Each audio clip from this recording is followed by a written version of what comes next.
Hey my sugar bears, welcome back to my channel, Bougie AF. It's your host, Jay Nicole. It's where I say stay bougie on them. It's me feeding you feminism for the soul. It's my soul food offering. It's where I apply pressure to issues by being critical and logical. Now don't forget to like, comment, and subscribe. Now let's get to the commentary where I can guarantee you I will be doing too much because that's just me. And like Sheree said, who's gonna check me, boo? Hey y'all, it's your girl Jay Nicole. You're tuned in to the Bougie AF channel where I say stay bougie on them and I'm serving you feminism for the soul. Don't forget to check me out on them people's Instagram at OG underscore bougie AF. Also on Twitter at I'm underscore bougie underscore AF. And you can also check me out on TikTok at she bougie AF. So listen. I just did the video where I talked about Stephen A. apologizing to Kwame Brown, right? And so now this is Kwame Brown's response to Stephen A.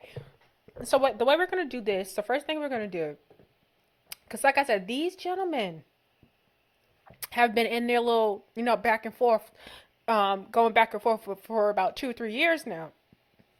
So I thought we would start off with one of Kwame Brown's epic rants, where he just comes for Stephen A. Smith. So, all right, so I found that, and then we're going to get to him responding to Stephen A.'s apology. Remember, the premises of this is that Kwame is finally responding after 20 years of sitting back and letting niggas pop their shit. And so, when he decided to pop his shit, he popped his shit. All right, so here we go. Kwame Brown, epic rant on Stephen A. Smith.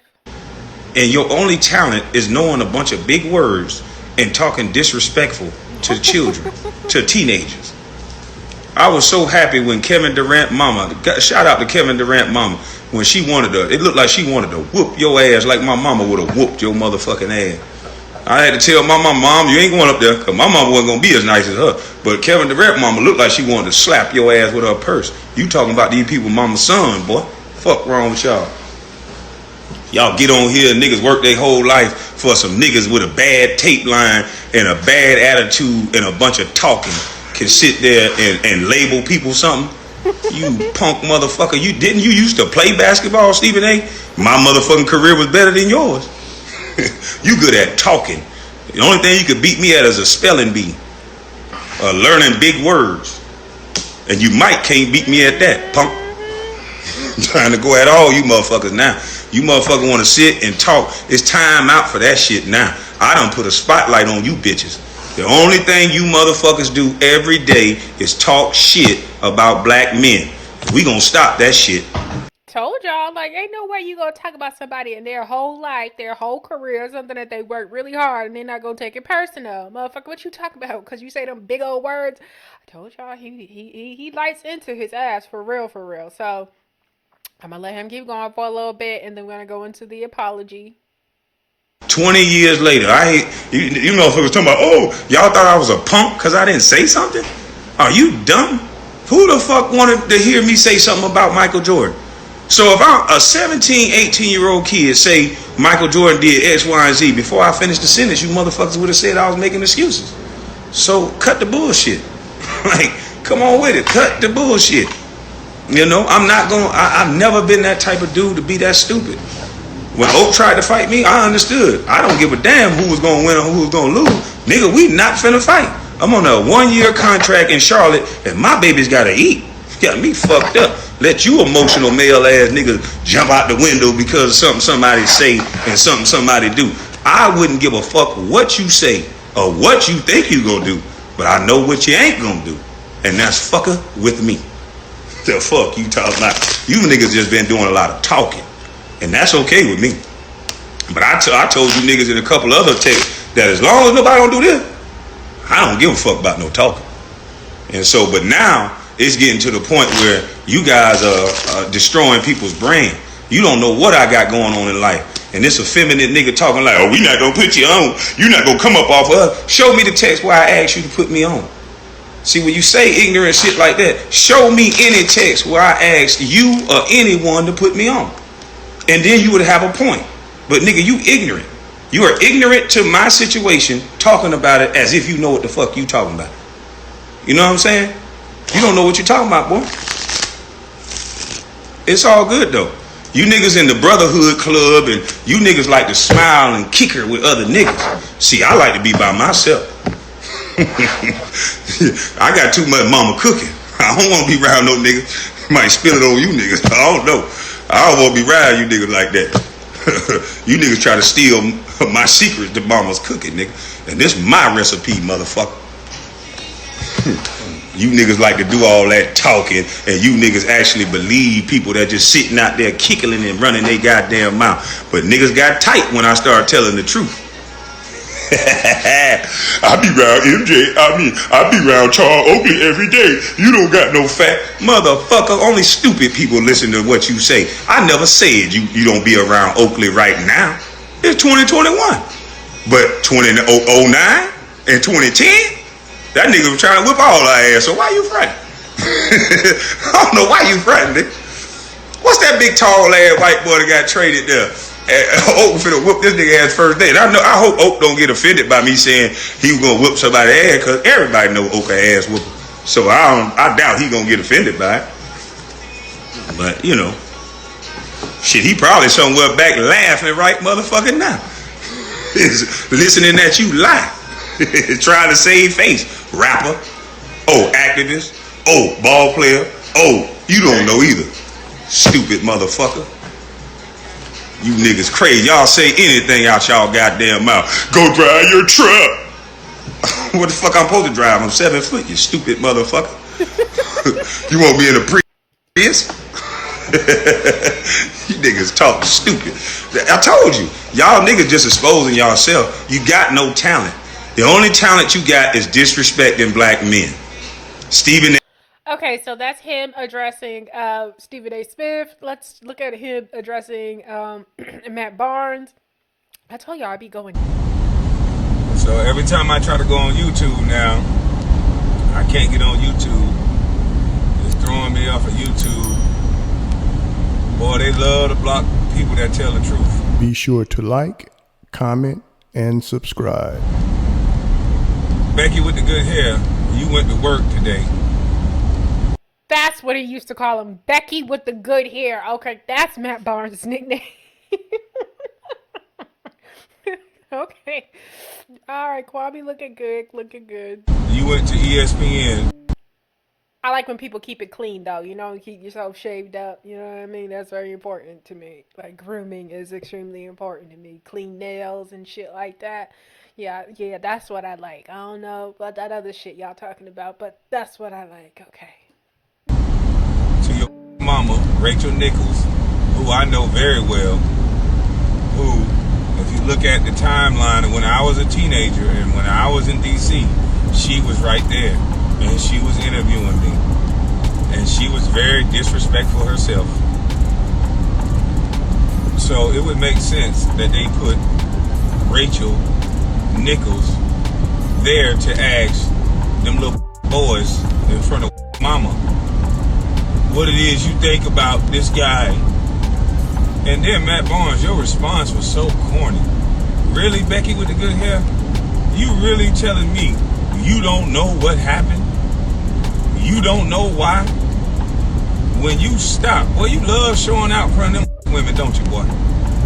When you stop Miss Jeannie Buss from saying what she was saying, which she was saying something factual, it don't have nothing to do with me being angry, sir. It has everything with me exposing the hypocrisy and how you fake get a position and you do white people bidding. All you, Jack, and all you do is talk about black males all day long. That's all you do. Now you on ESPN talking about another black that you won't have a conversation with. You went and sat up there in front of, and then the other, what do you have to say? Richard Jefferson, I don't have anything to say. I ain't gonna say nothing about you because you ain't had nothing to do with them. But boy, they like y'all. No connection to nothing. Just all disrespectful. You want to sit up here and act like you don't know why somebody would want to call you out. As if you something perfect. As if you was the best in the league or something. You role playing as angry punk.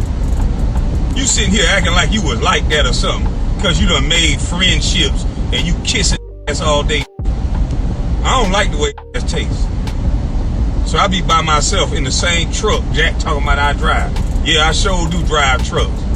You not even that smart, are you, boy? You gonna disrespect half the people that drive trucks and you from Texas? See, that shows your level of education, you stupid mother. But I told you, you barked up the wrong motherfucking tree. And instead of somebody tapping you on the shoulder and telling you, leave that there boy alone. Whatever they told you about that one, they was wrong. Leave that there boy. I told you about this boy. A like you. I know you feel inadequate, boy. That's why you keep talking about real men. You lost your woman to a real man, boy. Oh, right damn. next to you. He probably was watching how you were moving, you punk. He probably was texting your old lady at the gatherings. All right, so if you don't know, Matt Barnes ended up, I don't know if he lost his woman, but he was dating, what's his name? Govan. What was her first name? His baby mother, who used to be on Basketball Wives, Gloria Govan.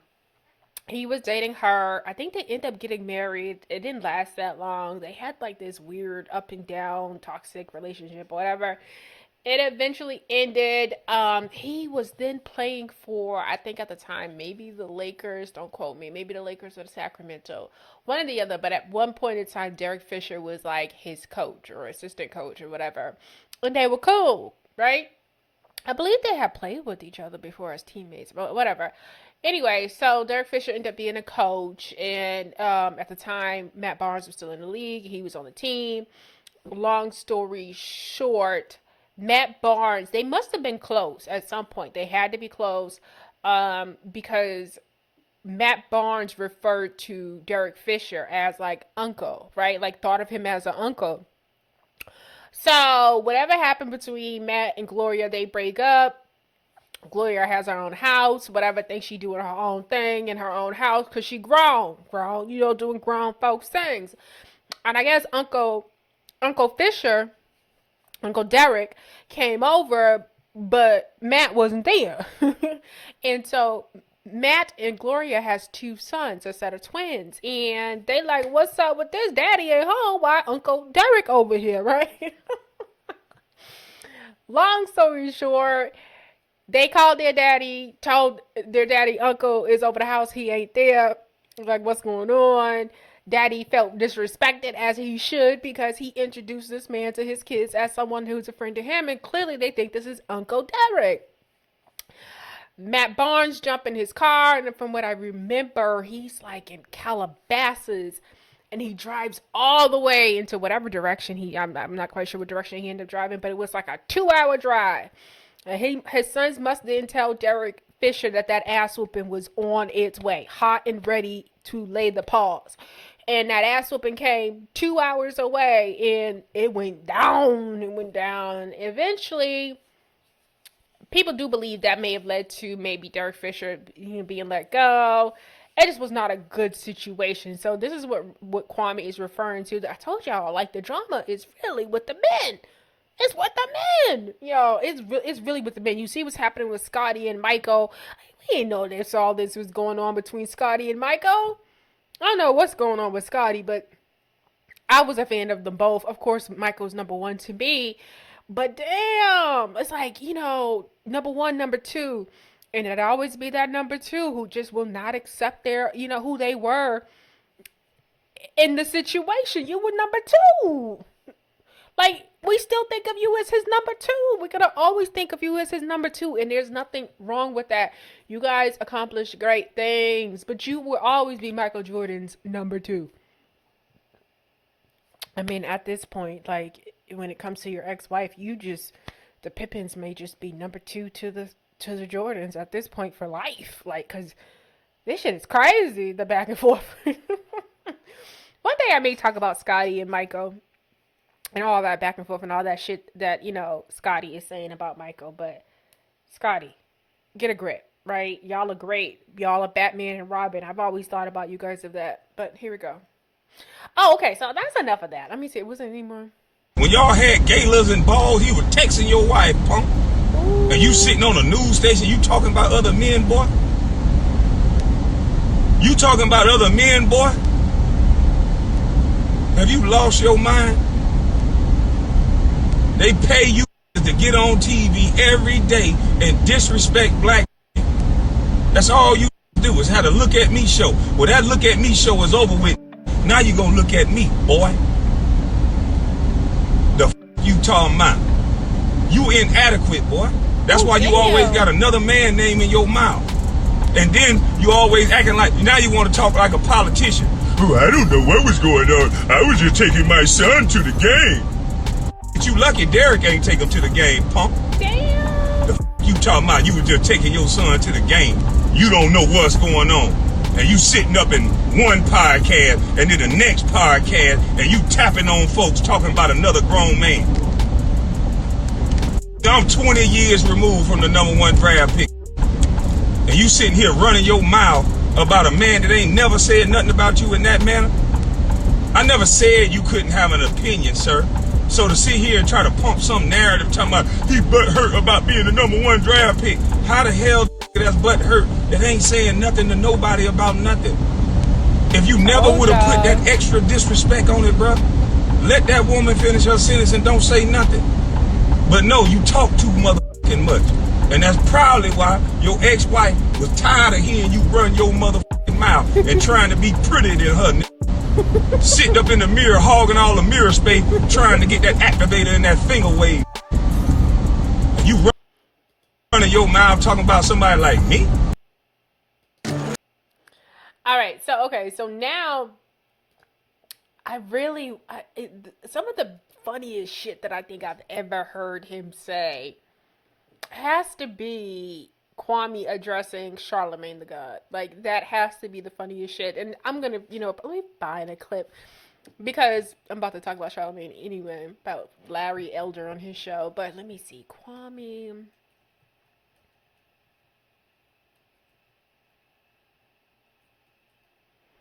Yeah, this shit is good, y'all.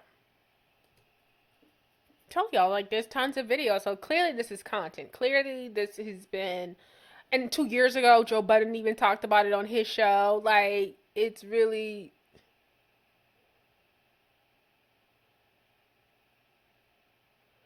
so this was 2 years ago. Okay,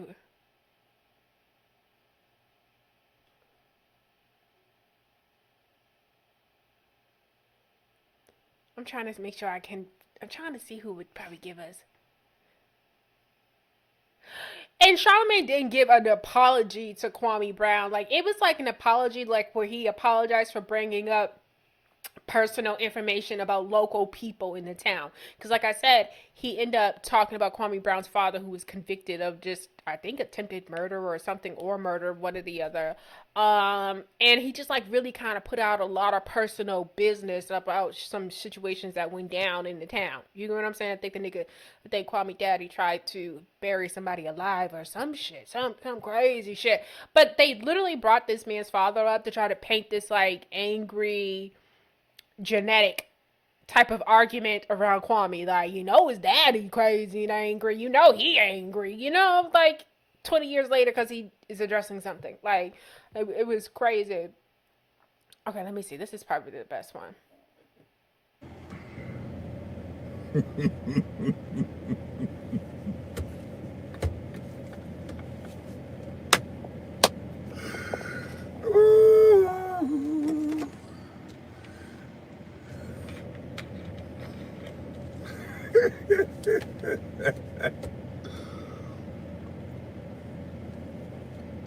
Disrespect black men.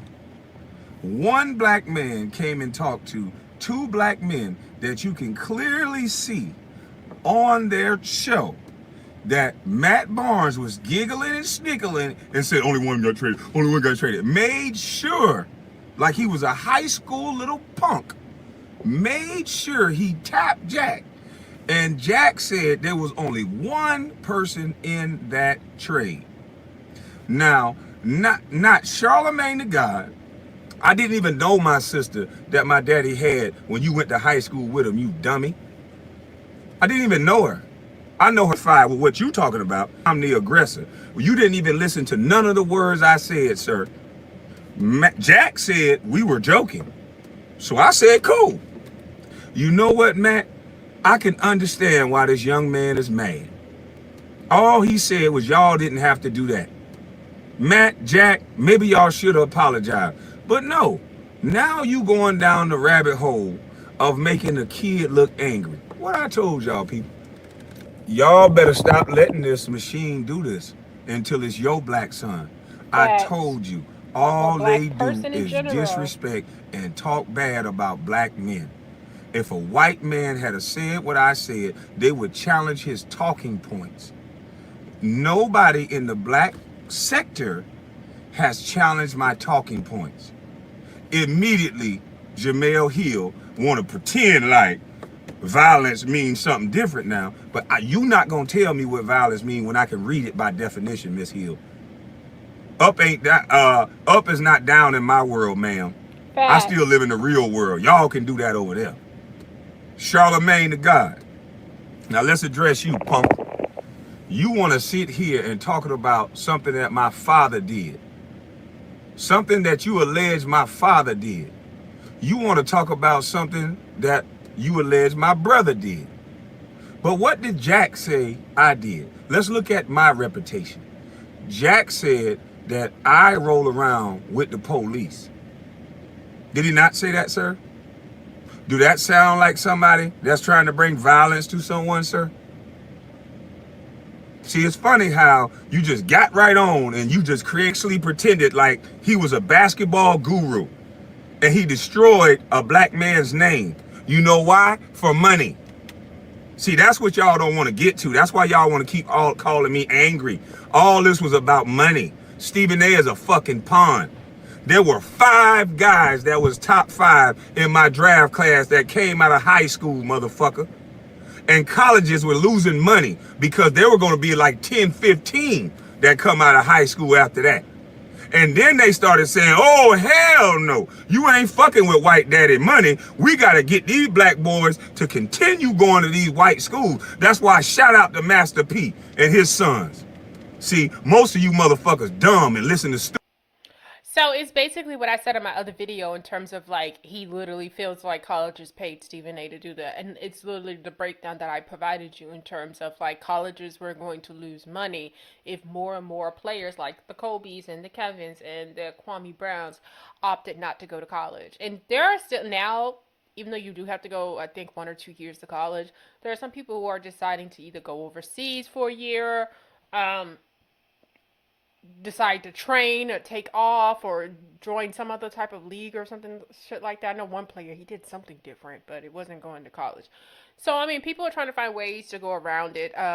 They may find it lucrative now to go to college because you can make money off of your name, your image and stuff like that.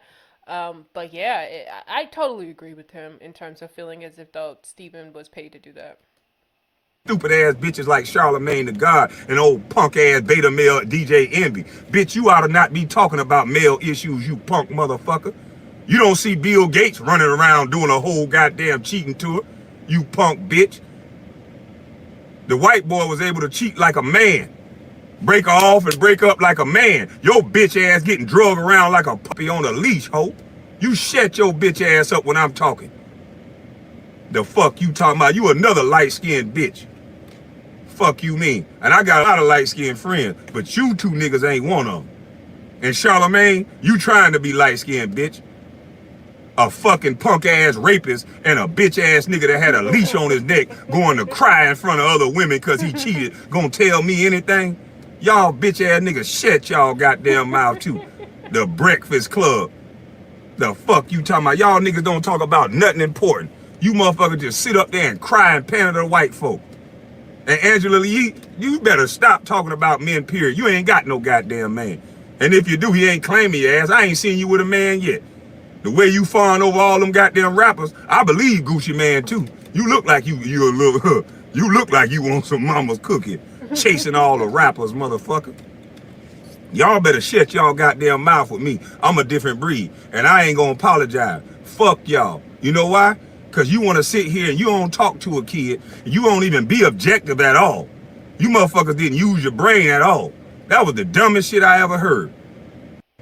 So Jeffrey Dahmer family, everybody in his family eat people?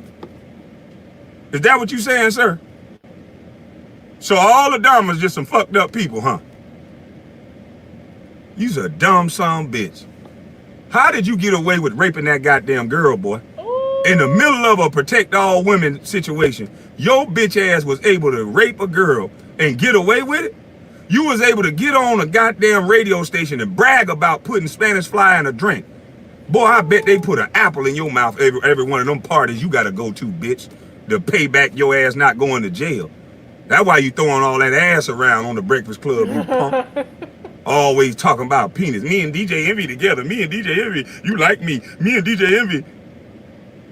Bunch of schoolgirls. Fuck wrong with you? And you had the nerve to not challenge none of my points and then go talk about I'm violent because my dad and my brother got violent, a brother whom I've never met. Really? You motherfuckers ain't shit. And you dumb son bitch, my brother that you claim is in jail for murder, motherfucker, he at work. So that's the sad part. I just told y'all, you motherfuckers just do whatever. You motherfuckers just do whatever. In America, you motherfucker is innocent until proven guilty. I got arrested for weed. I got arrested for disorderly conduct. But guess what? Those charges were dropped through video, through evidence.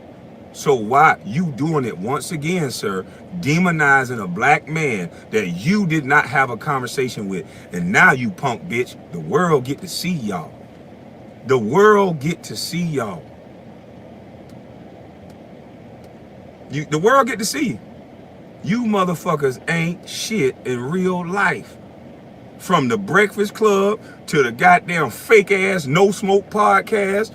All you motherfuckers, I told you, all y'all bitches grouped together and it's the boys club. And I done shook you bitches up. So now y'all motherfuckers want to band together and try to trick me out into the streets. And then you don't put a narrative out that I'm violent and I'm angry and I snap. Bitch, I've been laughing the whole video. Every video I made, I've been having people laugh and I will say, and I find that so funny that a lot of times, and we're gonna get into now his response to Stephen A's fake ass apology, is that even I have to deal with this with black people, right? We want to talk about being so pro-black and all this other stuff, and I have learned and you know have gotten the thicker skin to be able to say F you, being called things like coons or anything like that, or trying to imply I'm not black enough. I don't know what the fuck that means. I don't know if that means because I'm not from the projects or from the hood, or don't have trifling or degenerate type of behavior about myself that all of a sudden means that I can't be the color that I am. If you ever come for me in any type of way, I will disembowel you. I want to be completely honest about that. I will go places and I will say things that you will not believe came out of somebody's mouth. I have no and will not make any apologies. I think you motherfuckers go around trying to attack people for who they are, and then the moment someone attacks you, you're now the vulnerable of our community. Now, if you see yourself as the vulnerable of our community, stay in your motherfucking place, because some motherfuckers just ain't gonna play with you, ain't gonna give a fuck about none of that shit, right? But back to the pro-black stuff, right? I think sometimes when people want to talk about being pro-black and what that looks like and what that sounds like, and what it does not sound like is that when you get into it with a black man, that you start to label them and a black person. I'm gonna say, because like I said, I've had it done to me. You start labeling that black person angry, bitter, and all those other stuff, dangerous, right? Unpredictable, unstable. All these things that white people say about black people, right? In terms of trying to paint a narrative of them just not being a danger to society. But you see black people do that to other black people when they're not getting the response that they want. They're getting the response that is needed. They're getting the appropriate response to their behavior, right? And now because they fear what that response looks like and the repercussions of what that is, oh, they're just angry, right? Dark-skinned women are just angry and bitter. Now, all of a sudden, I'm supposed to be angry and bitter and absolutely love my dark skin. Absolutely think I'm beautiful, right? right? Don't apologize for my temperament, because if I had to go there, then I understand something happened. I'm fine. I've never been violent where I have walked up to somebody and I have been the aggressor, right? So I'm confident in knowing that my temperament is okay, right? Have there been times I've yelled? Okay, that's fine. I don't know what that does. Does words hurt, or is anybody bruised or anything like that? But it'd be interesting to see how sometimes black people will revert to acting like the so-called people that they swear that they're so pro-black about. And I seen that when it came to Kwame Brown, of trying to paint this narrative, and that's why when I said in my last video, it was just really interesting. Oh, he's hurt. Oh, his career. And it's like, after 20 years and not saying nothing, like, this seems perfectly fine to me. This seems perfectly fine to me as a response to people fucking with you, painting narratives, talking about your family's business on a national syndicated radio show that gets millions of views and listeners a day. Like, are we okay out there? This is an appropriate response, but we're too busy trying to manage people and how they respond to shit, and not want to address, like, what happened to cause it. Don't tell me how you would have handled shit. I don't give a fuck what type of woman you are. Period. Nor should Kwame give a fuck about what type of man you are and how you would handle. I think he's been, like I said, I think he's been extremely humble. More humble than I'll ever be, because that's how y'all niggas use it. Could not expect this type of delayed response from me. You couldn't. I promise you. Not me. I've been laughing, but I done snapped.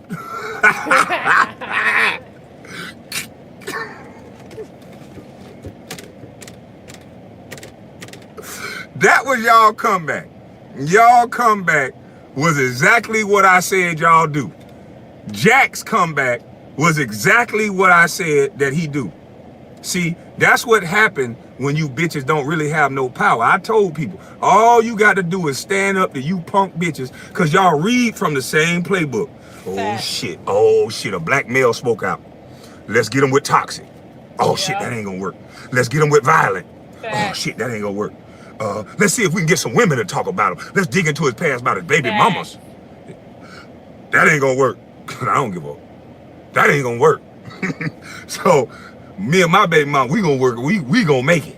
I know for me, when I felt like niggas is playing with me like this, it's like, oh, let's go back 20 years and see, like, what people in high school or what people in her past have to say about her.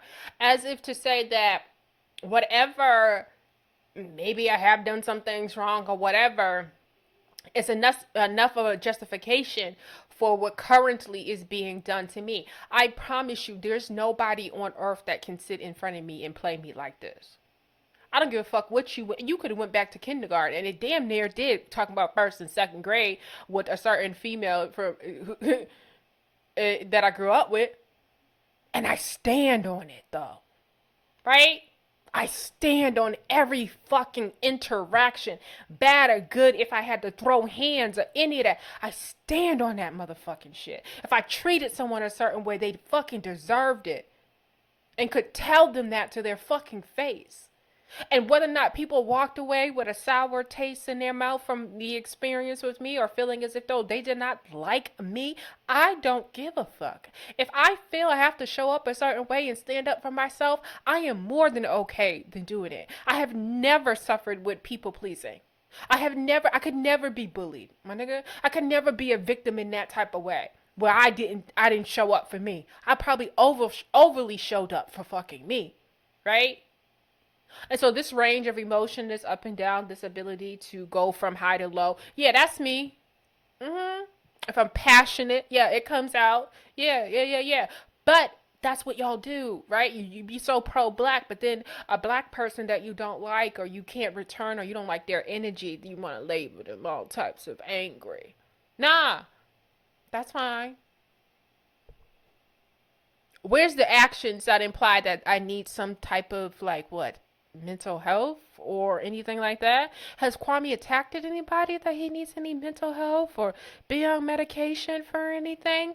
Because this is this is the frustrating part when he's talk about like, and I always been saying that y'all act like up is down, and there's people, tons of people who are exhibiting quite a bit of disturbing behavior, but nobody wants to call that out because you're not supposed to judge people, but you pick and choose on who you judge and what behavior you're trying to call to the carpet, and it will always be a kiss my motherfucking black ass, straight like that. But anyway, you motherfuckers is sad. It is the same playbook over and over again. When are you gonna deal with the content that I was talking about? Facts. Or do you continue wanting to yell and shout and throw a fist in the street and pretend like you doing something? Facts. Or do we want to go find where the opportunity zones at, and do we want to go get and put some fucking learning centers in there for kids for reading? Because us black males are reading at a fourth grade reading level. Third, fourth grade. Do we want to make it livable and sustainable, put some apartments there for black women? That way you have some residual income in these opportunity zones. Facts. We can help these kids without yelling and making money off of the kids instead of helping the kids, motherfucker. Yeah, you want to say I'm violent, but are you picking up the knowledge? Because you ain't seen me do nothing violent yet, other than call you a punk bitch. Y'all can tell I thoroughly enjoyed this because he's thoroughly fucking on point. It be these motherfuckers who want to double talk and, throw stones and hide their hands, motherfuckers who want to then call out behavior as unstable. That's not appropriate.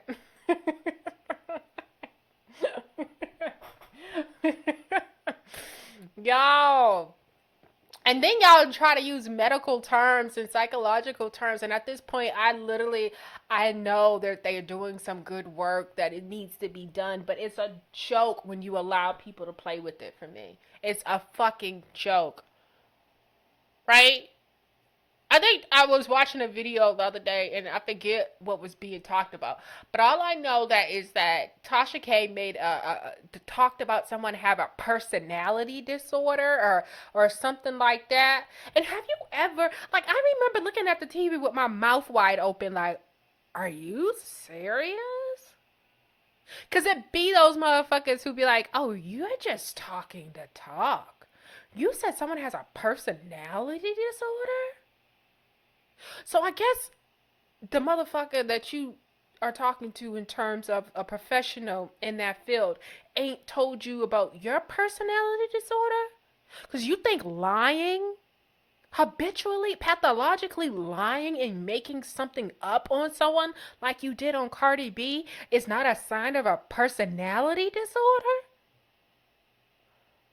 Oh. Okay. And that's when it becomes a joke.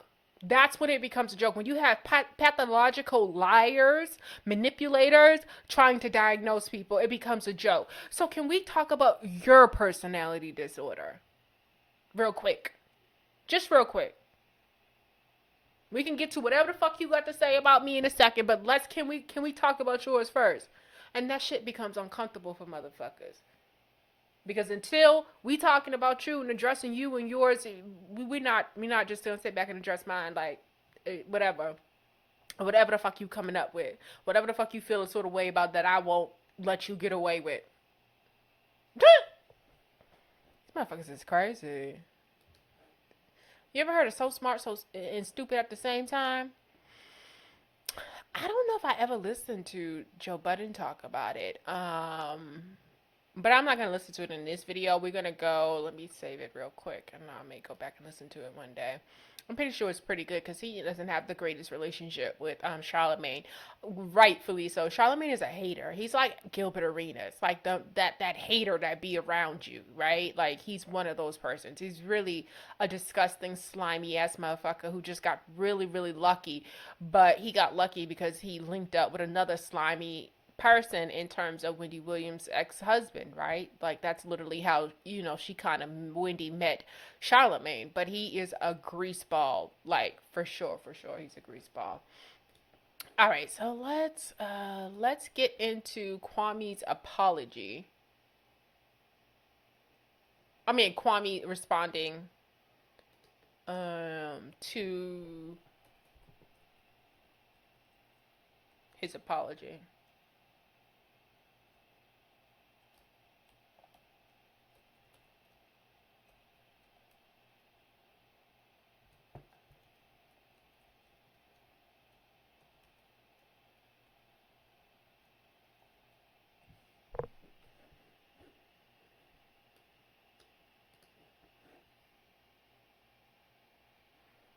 All right, so let's look and see what he had to say here.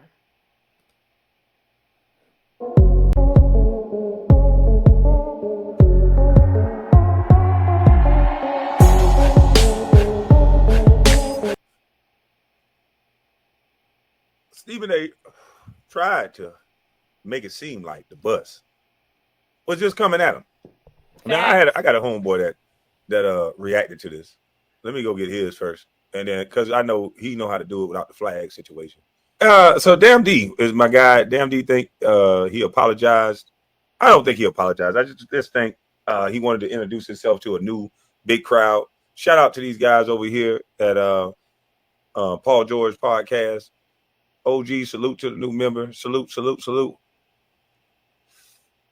But yeah, man, I don't think this is an apology at all. I just think this is a clout chase.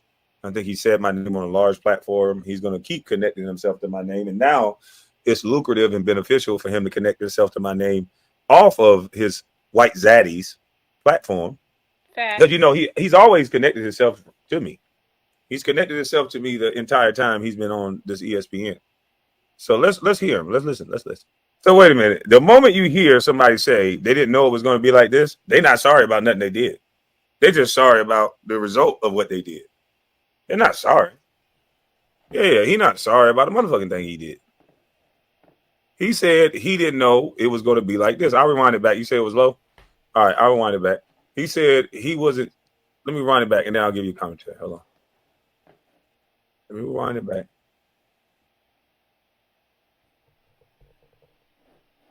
So if y'all don't know what I said, Kwame Brown, I wish I could do that over. I wouldn't do it. I know what I said. I did mean it. I ain't gonna sit here and tell you I ain't mean the shit I said. Mm-hmm. See, this is how you give a fake apology.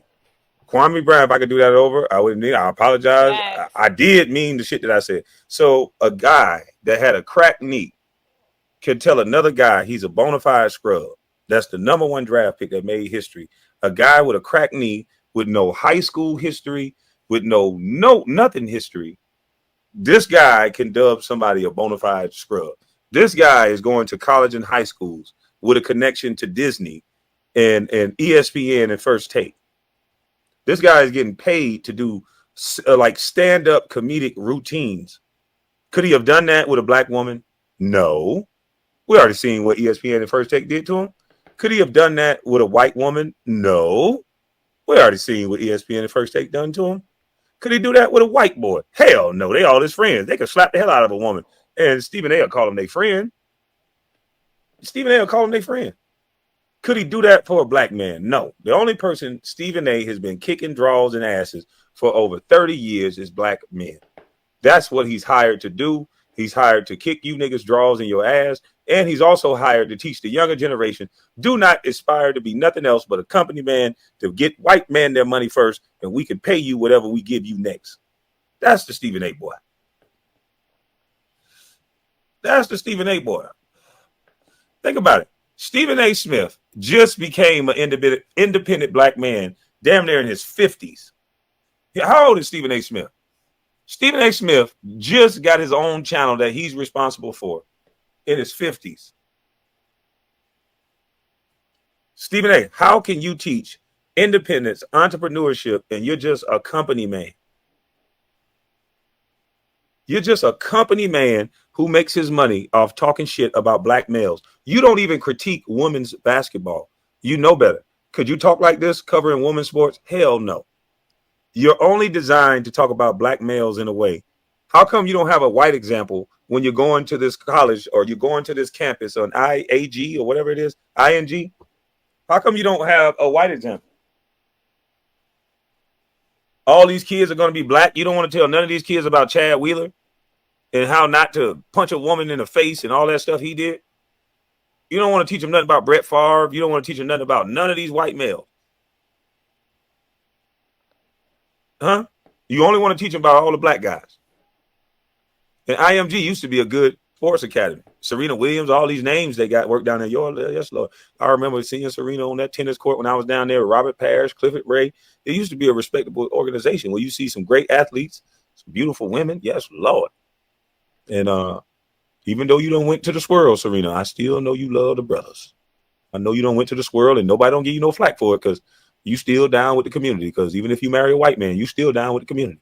But if a black man even look at a white woman, he's exiled.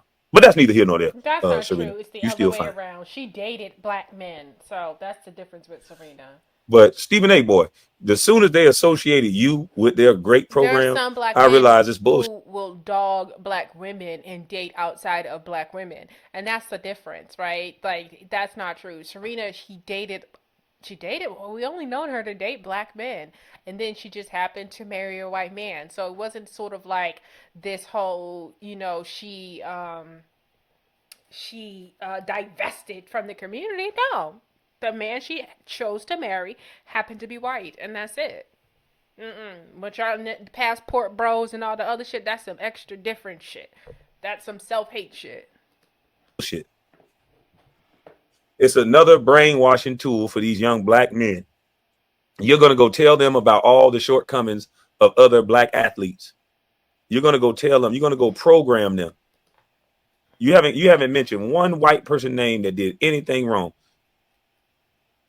Not one. So Stephen A., you to me is like a paid cancel culture tool. You're not going to go tell them about Ben Roethlisberger. Yeah, you're not going to tell them don't you get caught up in sexual assault and this and this and that. You're not going to teach them that. You're going to keep that white male image strong. And you're going to go show them that black male image is nothing and they better tiptoe. Because they could be here today, gone tomorrow. And when you do all that scolding that you do like a mammy on ESPN, you're going to make sure they hear you. You're going to make you see, you can't do that to the white boy because they know you dumb. They know you dumb. But let's finish this video. Shout out to Damn D. No, he damn sure can't talk about Johnny Manziel because Johnny Manziel belonged to a group, a big, strong ass group. He can't talk about Johnny Manziel. That he drunk his way and partied his way allegedly out the league and did whatever he wanted to do, rogue little quarterback. You can't, he can't mention Johnny Manziel every football draft. That would be like cursing the gods of quarterbacks because Johnny Manziel was supposed to be quarterback god. He can't call Johnny Manziel a bust every draft class. And when Darko Milicic called up there and let him know, hey, man, leave me the fuck alone. Guess what they did? They left him alone. It's only the black males they supposed to do this to.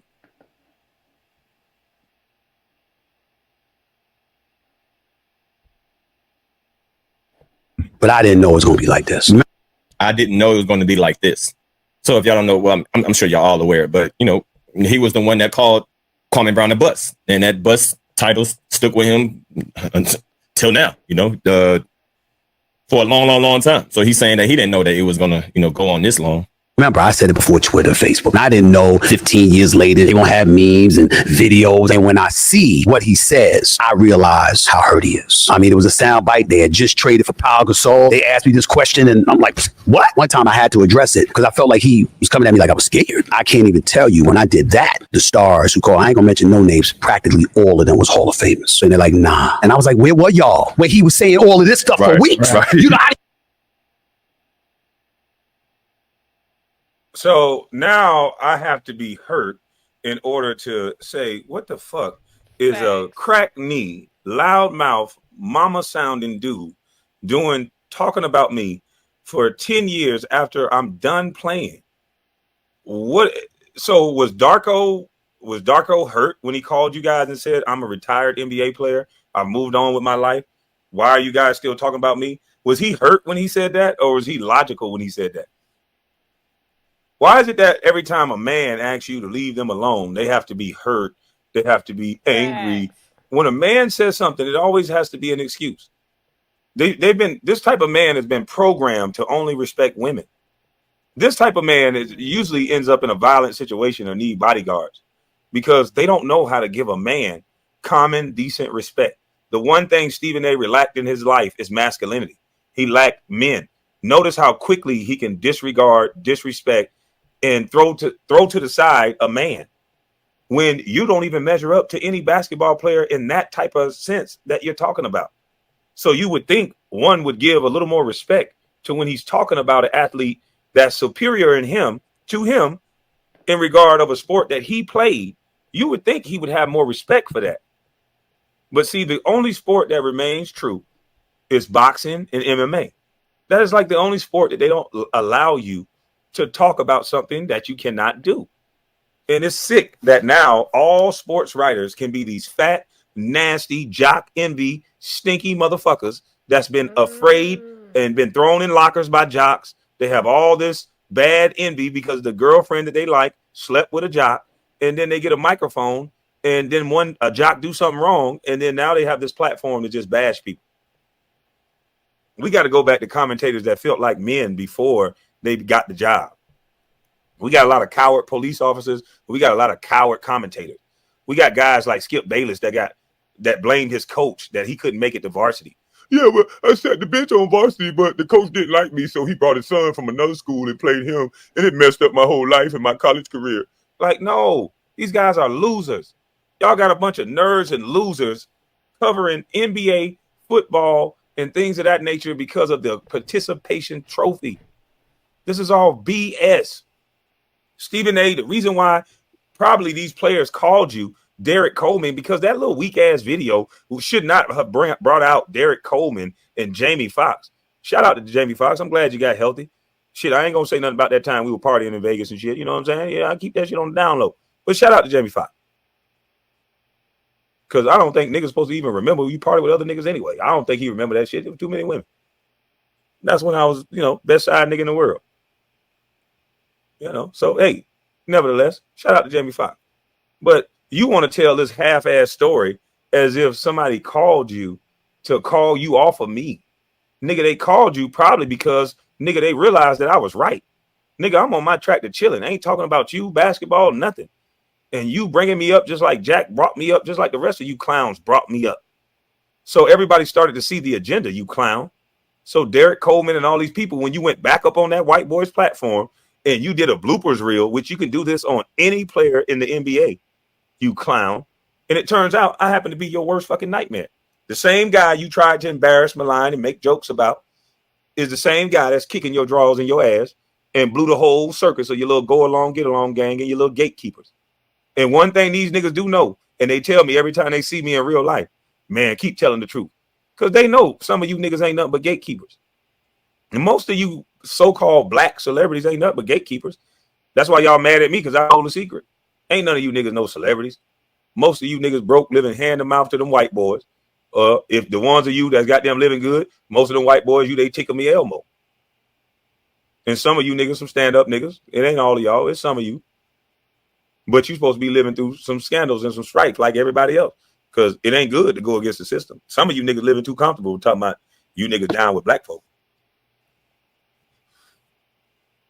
Some of you niggas living way too comfortable. You niggas lying like a mother. Because I know the shit they saying about me and putting on me, the lies they putting on me. Some of you niggas living way too much comfortable.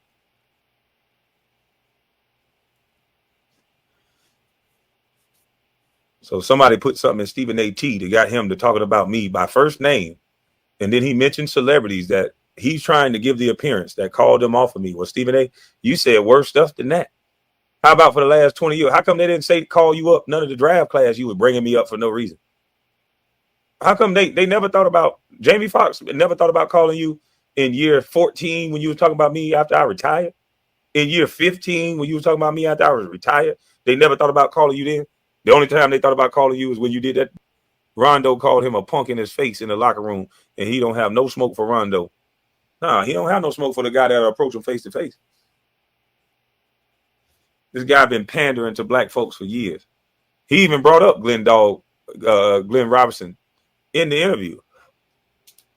The dude is a real life simp. He got a problem with Kyrie but I like his family though. Nigga, if Kyrie family anything like mine, if you got a problem with Kyrie, you got a problem with the whole family, you clown. And if you thought anything like a man, you would have already known it was up. If it's up with the brother, if it's up with the son, nigga, it's up with the daddy. If it's up with the brother, then it's up with the other brother.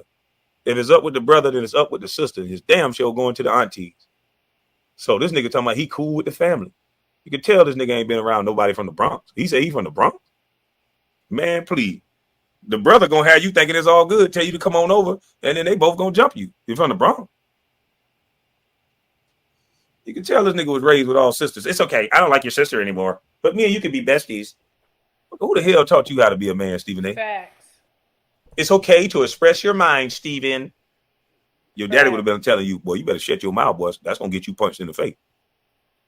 You better shut up, boy.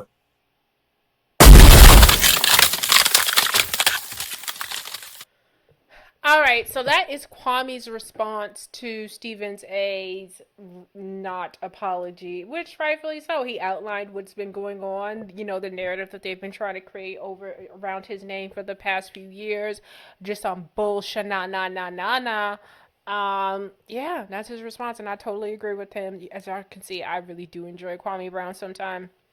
I haven't been watching it lately. I think for the past few months, like I haven't watched it like I used to.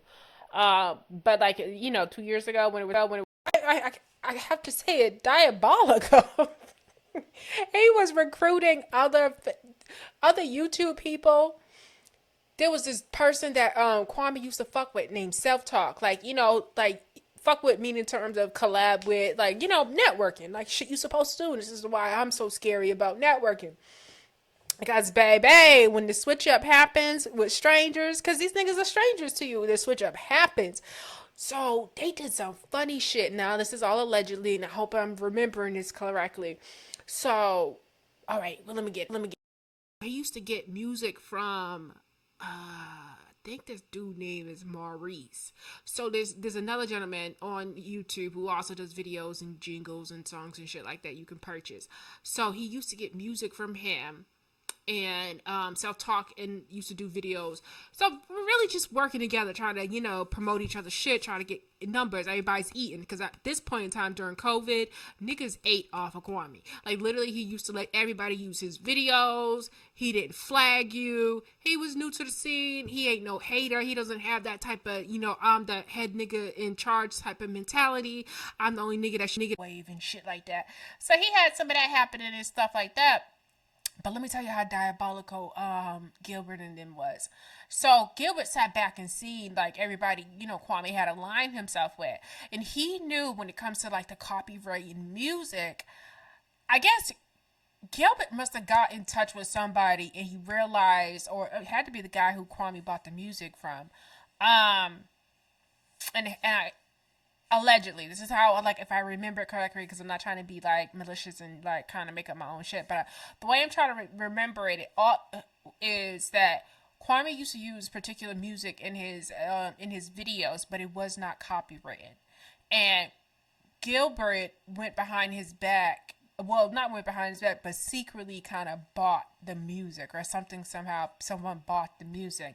And the setup was supposed to be that Kwame was supposed to play this music in some of his videos. And then they were going to come in like kind of afterwards and flag those motherfuckers, right? And try to like destroy and get his channel taken down.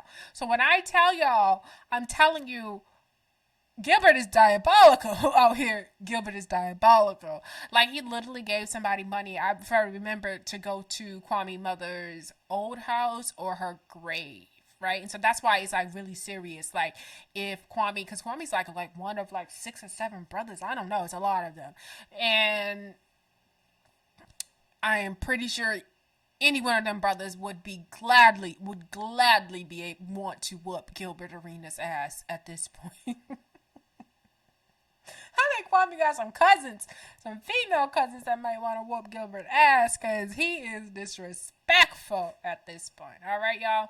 All right, so that's all I got. Y'all know how we do here. We keep it bougie SF. We keep it posh SF. We keep it black SF. We keep being blessed SF. And y'all be black, y'all. Kiss, kiss, kiss, kiss. Don't forget to like, comment, and subscribe. I am out. Bye.